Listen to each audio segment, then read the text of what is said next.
Sin duda, una de las actuales tecnologías que más polémica provoca es la ingeniería genética. Y la pregunta que flota en el aire es, ¿son peligrosos los alimentos transgénicos? La respuesta es sí, mas no por las razones que la gente cree. No te despegues de YouTube y en unos minutos te explicaré el porqué.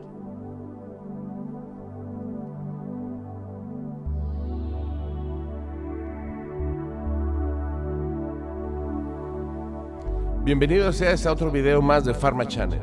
Al micrófono tu amigo José Mario Hernández, quien agradece el privilegio de contar con tu compañía de nuevo en este especial en que revisaremos el lado oculto de los agroquímicos. Comencemos con la definición de organismo genéticamente modificado. Son aquellos que han sido producidos a partir de un organismo diferente mediante ingeniería genética y al que se le han incorporado genes de otro organismo para producir las características deseadas. En la actualidad tiene mayor presencia los alimentos procedentes de plantas transgénicas como el maíz o la soya.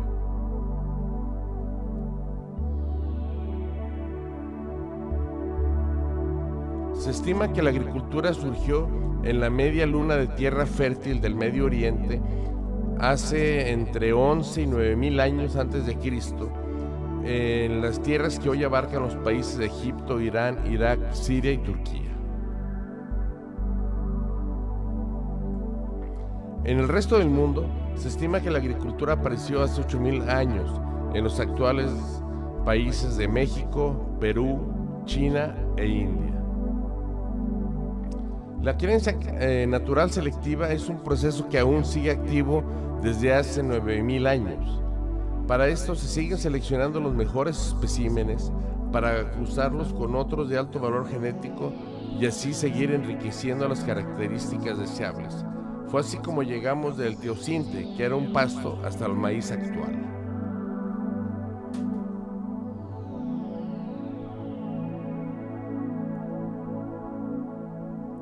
Para obtener una planta transgénica, se toma de una especie diferente a la planta, una bacteria o un virus, una pequeña porción de ADN con ayuda de enzimas que separan la cadena de ADN y con un vector, ya sea una pistola genética, un bacteriófago o un plásmido, se integra en el núcleo celular de la planta, en donde otras enzimas cortan la cadena y pegan el nuevo material genético en la especie diferente que lo integra a su propio material genético.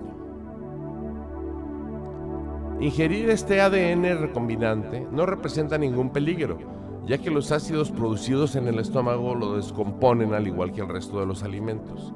El verdadero y gravísimo problema no está en los alimentos en sí, pero sí muy cerca de ellos. ¿Has escuchado la palabra glifosato? Se trata de un herbicida, que es un producto químico que elimina las malas hierbas, fabricado por Monsanto bajo la marca Roundup, hoy propiedad de Bayer. En la reunión de accionistas celebrada el 28 de abril de 2017, estuvo marcada por las constantes interrupciones y críticas al presidente de Bayer, Werner Baumann, en la presentación en que pretendía explicar los pormenores de la fusión Bayer-Monsanto. Uno de los principales accionistas que se oponía rotundamente a esta fusión con Monsanto, según lo citado por la agencia Reuters, según sus palabras, presagia la destrucción inmediata del valor de la compañía alemana, además de pedir al Consejo reconsiderar la función de Baumann, toda vez que es un arrogante e ignorante. Regresando al Roundup, por ser un herbicida no selectivo, es tan efectivo que elimina a todas las plantas que toca, incluyendo las que deseas cultivar.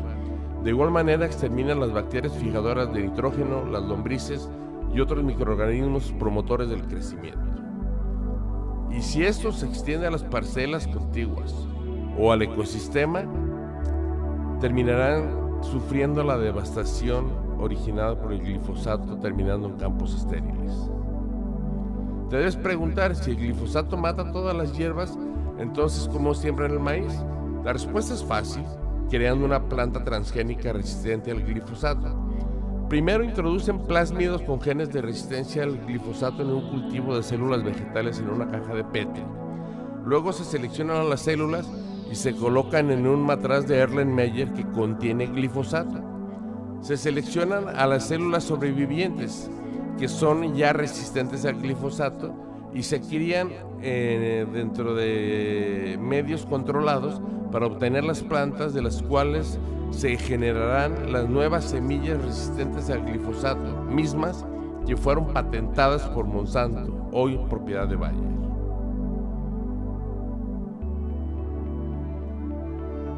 Se ha demostrado que el glifosato impregna la tierra y al alcanzar los mantos freáticos contaminará el agua, lo que no solo afectará a otras plantas, sino también al hombre, la fauna silvestre y a los peces.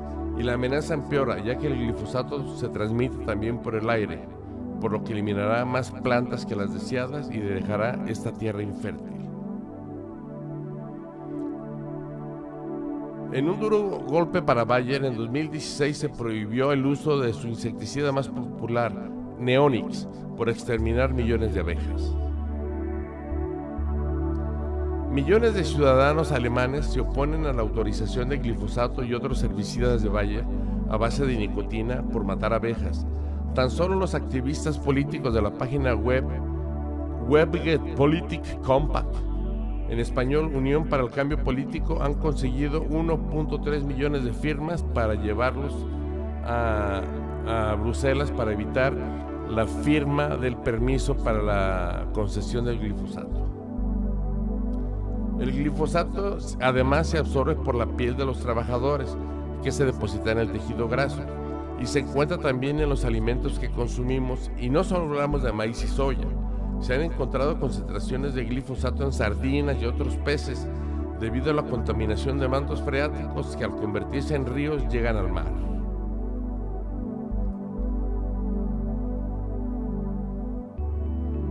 Los estudios científicos patrocinados por Monsanto Bayer demuestran que el glifosato no es dañino al ser humano, para nada.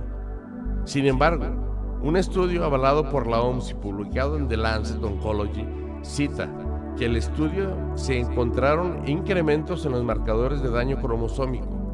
En el resumen se menciona que en las células de mamíferos, incluyendo al hombre, se ha encontrado daño cromosómico, y el resumen cierra con la cita: el glifosato y sus compuestos son probablemente carcinógenos al humano y se les debe clasificar en el grupo de agentes tóxicos 2A. Monsanto ha estado muy implicada y ha sido el mayor beneficiario económico de uno de los escándalos más importantes de nuestra era. Hablamos de la guerra de Vietnam y el agente naranja. Monsanto fue uno de los principales suministradores de los 80 millones de litros de herbicida con que se roció sobre Vietnam desde el 61 al 72, bajo el proyecto militar cuyo código secreto era Operación Range Hand. Las fuerzas aéreas estadounidenses fumigaron alrededor de 2,5 millones de hectáreas de bosques al sur de Vietnam y de los campos de cultivo para acabar con las cosechas.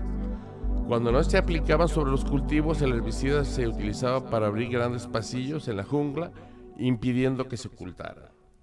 Las consecuencias van más allá de los bosques desérticos. Han seguido al personal norteamericano hasta sus casas. A pesar de las numerosas conjeturas de las industrias químicas, un informe científico independiente concluyó que existe una relación muy estrecha entre la exposición al agente naranja y varios tipos de cáncer, trastornos hepáticos y malformaciones genéticas. Mientras tanto, los Estados Unidos destinan anualmente $1.500 millones a sus veteranos de Vietnam expuestos al agente naranja. En cambio, a Vietnam les concedieron una dádiva de 180 millones como compensación contra la salud para los cientos de miles de afectados, y para concluir la ruin broma entregó un cheque de 84 millones por la pérdida de tierras de labranza y bosques aún áridos. Según el artículo publicado en Expansión, de la heroína al glifosato, 3 cosas que debes saber de Bayer y Monsanto, algunos datos de las empresas que se fusionaron y generan polémicas. Comencemos con la línea de eventos clave de Bayer. En 1897, Bayer es la primera empresa que fabrica heroína. Contexto: en esa época era legal el empleo de la morfina, el opio y la heroína a pacientes con tuberculosis por su efecto antitusivo. Su empleo era generalizado hasta la Segunda Guerra Mundial e, insisto, era legal. En 1915, Bayer suministra al ejército alemán durante la Primera Guerra Mundial nuevos explosivos y gases venenosos. En 1925, por órdenes directas de Adolf Hitler, se forma la IG Farben, un conglomerado químico del cual Bayer forma parte. Y es así como Bayer lleva al cabo estudios y experimentos clínicos con prisioneros de los campos de concentración y exterminio en Auschwitz-Birkenau, en Polonia. Además, le suministra al ejército alemán el gas letal Zyklon B para el exterminio de judíos. En enero del 2016, la Agencia de Protección al Ambiente admite que el insecticida agrícola más popular de Bayer, Neonics, causa la muerte de millones de abejas. Ahora vamos con los eventos claves de Monsanto. Durante la Segunda Guerra Mundial se forma un conglomerado industrial en Estados Unidos responsable del proyecto Manhattan, que desembocaría en la creación de la primera arma de fisión nuclear. Entre el 61 y el 72, en la guerra de Vietnam, el gobierno de Estados Unidos compra y rocía más de 20 millones de galones sobre 2,5 millones de hectáreas de Vietnam. En 1970 se desarrolla el glifosato, un herbicida de amplio espectro diseñado para combatir maleza y arbustos. En el 96 se crea la primera semilla de maíz modificada genéticamente resistente al glifosato. Monsanto la patenta de inmediato. En el 2003 se crea el primer organismo genéticamente modificado resistente a los insectos. Se trata de las semillas denominadas BT. El sufijo BT se debe al nombre de la bacteria de la que se extrajo el material genético. Se trata del Bacillus thuringiensis, que produce la proteína CRY, que elimina las plagas de insectos.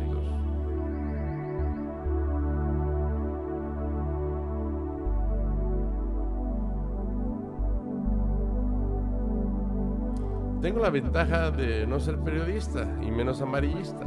Por eso me siento obligado a mencionar algo que Expansión omitió señalar y que también la historia universal lo ha hecho, ya que como todos sabemos la historia la escriben los ganadores. Y es el hecho que la penicilina no fue el primer antibiótico que estuvo disponible en el mercado, ni Alexander Fleming, el descubridor del primer antibiótico. El primer antibiótico comercial fue la sulfamidocrisoidina, cuyo nombre comercial fue Prontosil, lanzado al mercado en 1932, mientras que la penicilina se lanzó una década más tarde, entre el 41 y el 43. El descubridor del primer antibiótico fue Gerard Lumac, que fue patólogo y bacteriólogo alemán que trabajaba para Bayer. Por su descubrimiento fue galardonado con el Premio Nobel de 1939 en Fisiología y Medicina. Aunque durante la Segunda Guerra Mundial, él, con otros 6 científicos alemanes, tuvieron que rechazar la presea por orden directa de Adolf Hitler. Finalmente, una vez terminada la Segunda Guerra Mundial y muerto Hitler, Gerard Lumac pudo recibir su trofea junto con los otros 6 científicos alemanes.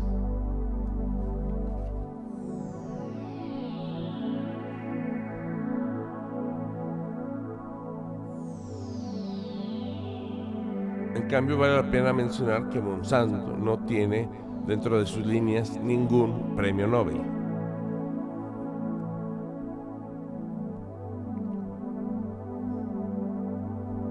¿Cuál es el interés de Bayer en la compra de la empresa más odiada del mundo?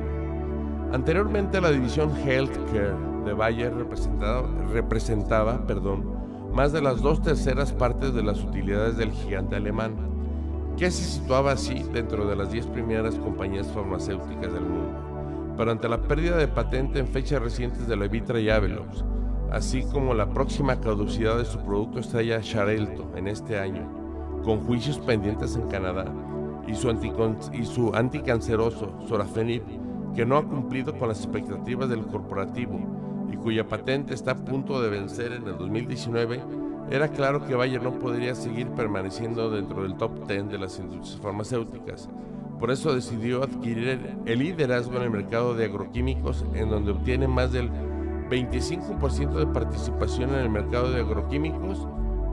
En cuanto al mercado de semillas, en las genéticamente modificadas obtiene el liderazgo automáticamente al poseer la tercera parte.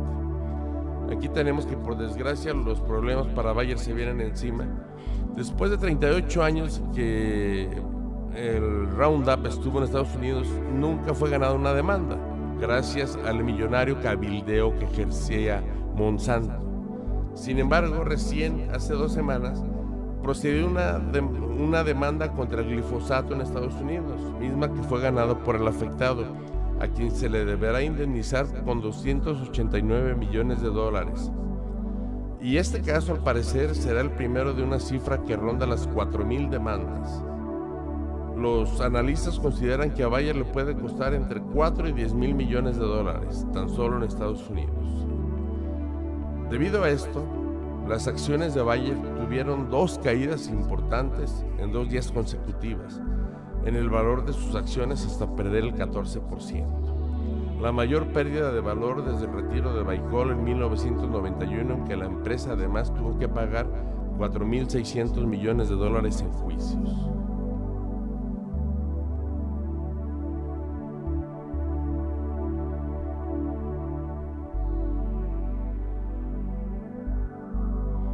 Ahora bien, Bayer cuenta con 117,000 empleados alrededor del mundo. Con esta adquisición, la división farmacéutica pasará a segundo grado. Ya desde hace años se ha mostrado su intención en enfocarse en productos de patente de alta especialidad, y debido a no tener una nueva molécula en puerta, en opinión de trabajadores entrevistados, es factible un despido en masa por la pérdida de patentes de los productos antes mencionados. Bueno, como dijo el director de Bayer, finalmente se acabará la hambruna que azota a más de 850 millones de seres humanos, lo que equivale a más de 7 veces la población de México, porque las cosechas deben ser más productivas con los transgénicos de Bayer. Pues resulta que no. En Estados Unidos, por ejemplo, no ha aumentado la cosecha de maíz a partir de la introducción en 1993 de semillas transgénicas, toda vez que si lo comparamos con Europa Occidental, en donde no se utilizan las semillas transgénicas, prácticamente la producción es la misma. Y en cuanto a acabar con el hambre del mundo, el problema no radica en la falta de producción de alimentos, sino en la enorme desigualdad económica que existe en el mundo, lo que se traduce en que 850 millones de personas en el mundo padecen de pobreza alimentaria.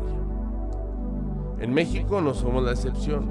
Tenemos cerca de 10 millones de personas insolventes económicamente para adquirir los alimentos. Una muestra palpable del desenfreno voraz del capitalismo neoliberal es que los agricultores, en este caso de tomate sinaloense, prefieren tirar a la basura el producto en lugar de dejar que se abarate. Mientras tanto, solo 3 empresas a nivel mundial controlan el 75% del mercado global de semillas y el 66% de agroquímicos, y gastan millones de dólares en cabildeo y publicidad para evitar que se les regule. Esas son Bayer, Monsanto, en primer lugar. El problema más grave es social y económico, ya que mientras los agricultores regionales han trabajado por miles de años para obtener las mejores variedades de semillas, se enfrentan a una empresa como Bayer Monsanto, ya que si acaso por error sus semillas patentadas se hibridan con las semillas del maíz normal, los agricultores serán demandados por robo de propiedad intelectual y enfrentarán juicios contra las firmas más poderosas de abogados del mundo. Finalmente, la seguridad alimentaria de todo el mundo está en manos de 3 corporaciones oligárquicas, una estadounidense, una alemana y una china. Y no solo hablamos de la alimentación mundial. La salud mundial se encuentra en manos de corporaciones cuyo interés no consiste en sanar a los enfermos, sino en la cronicidad de las patologías, como señala el ganador del Nobel de Medicina, Dr. Richard J. Roberts. No se trata de estar en contra del avance en tecnologías. El problema, como la gran mayoría de problemas que aquejan a la humanidad, es el modelo económico capitalista neoliberal, que privilegia las ganancias por encima de los derechos fundamentales de los individuos. Pues bien, el tiempo se nos fue de las manos. No me resta más que agradecer el honor de su atención. Si les gustó, compartan este video por favor con sus amigos y suscríbanse quienes aún no lo hacen, y no se olviden de darle clic a la campana.